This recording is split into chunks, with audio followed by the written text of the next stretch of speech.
Three times champions Mumbai Indians taking on three times champions Chennai Super Kings.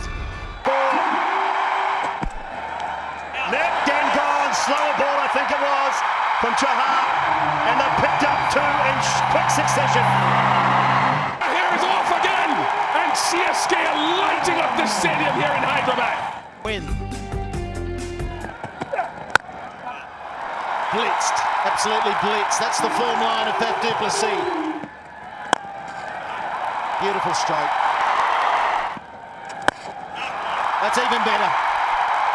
सारी कमियों के बीच भी उसके दिमाग में एक ही चीज चल रही थी कि इस आईपीएल सीजन का फायदा उठाया कैसे जाए।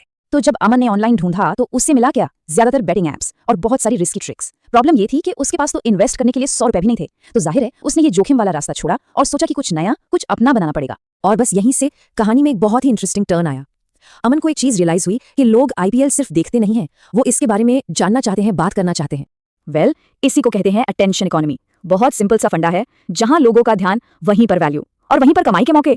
अमन ने बस इसी एक कॉन्सेप्ट को पकड़ लिया। उसको ये बात समझ आ गई थी कि असली खेल सिर्फ वीडियो पे व्यूज लाने का है ही नहीं, असली खेल तो है कम्युनिटी बनाने का, एक ऐसी ऑडियंस बनाने का जो उस पर भरोसा करे।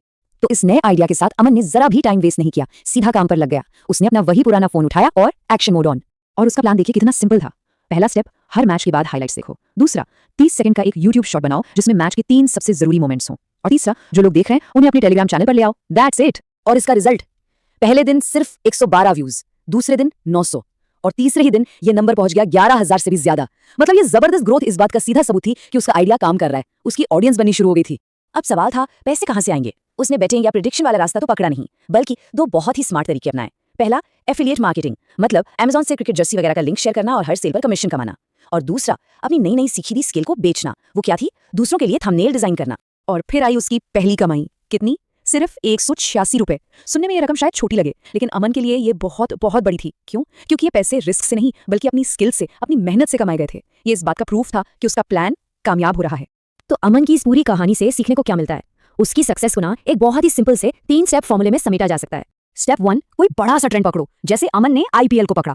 स्टेप 2, उस ट्रेंड के इर्द गिर्द अपनी एक ऑडियंस बनाओ। और स्टेप 3, उस ऑडियंस को या तो कोई सर्विस बेचकर या फिर एफिलिएट मार्केटिंग के जरिए मोनेटाइज करो। सिंपल।